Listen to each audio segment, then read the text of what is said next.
Hello and welcome to this video where I'll be creating a character and talking about the process. This drawing is actually getting pretty old. I started the sketching process in 2021 and then I rediscovered it in 2022 and decided to finish it.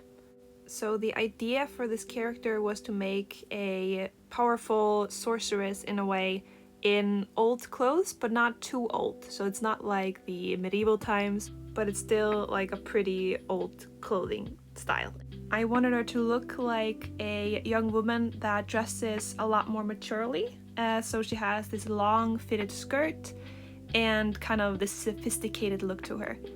A big part of this drawing was drawing circles. I really wanted the circles to be something that was throughout the design. So she has these big circular earrings, she has quite round eyes, and then she has buttons on her shirt and then these powerful magical orbs that she can create. But also to contrast all the roundness of it, because I didn't want her to seem soft or too friendly, I added a lot of sharp edges, especially in her hair and also like her elbows, and I tried to be a bit more rough with it.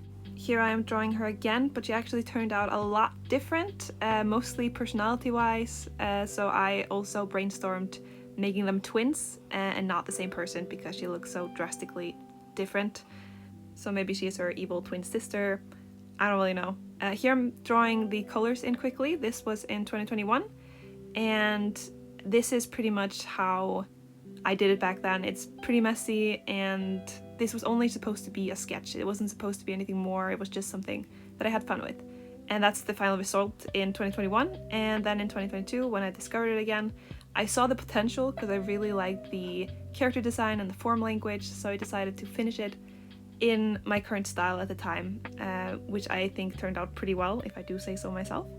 So here I'm just blocking in the colors first, because I wasn't really sure if I wanted to do line art, which in the end I decided to do because it looks a lot cleaner. But first I block in all the colors so that I can start the shading. And I wanted to be semi-lineless though, because I really do like the lineless look, or liked it at the time, I still do. But important features like the eyes and around the head get a little bit of line art.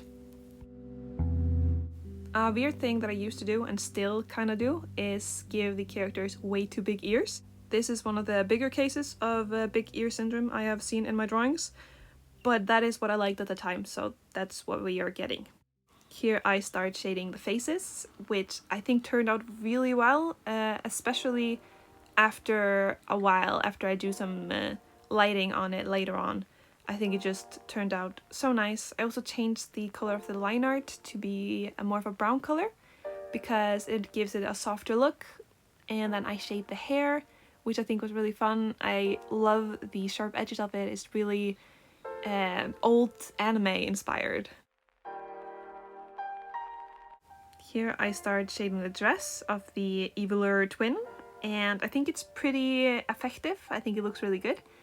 And I'm just a huge fan of this color palette, and I don't know why I haven't drawn this character more often. Here I do add some final details in her eyes, and then I move on to the other character. So here I shade it a bit differently because I'm a lot more mindful of where the light is coming from, and the light is coming from the orb. So I mostly shade on top and make it lighter, closer to the orb. And this is something that I should have done with Elder Girl as well, but I hadn't decided if I wanted the light source to come from the orb or not.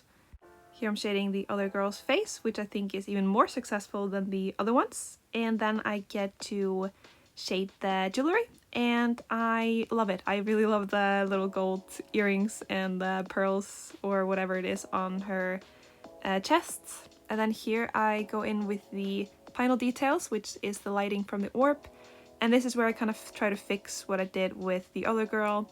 And then I add some extra light on their faces as well. And little faces on the orbs, because I thought that would be cute. After I put the whiter light on, I put some blue light just on top so that it looks like the orb is glowing blue and not white. And then here are some final details, and that's pretty much it. Here is the final result. I personally am a big fan of this one, even though it's been a year since I made it. Here's a close-up of them. Here you can see the pearls a lot better and the shading on them, and also the lighting in the face, which was hard to see in the video. And this is personally my favorite part of the drawing. I think they look absolutely gorgeous. And lastly, here's a quick before and after of the 2021 version to the 2022 version. And that is it for today's video. I hope you liked it. Thank you so much for watching, and I will see you again next week. Goodbye.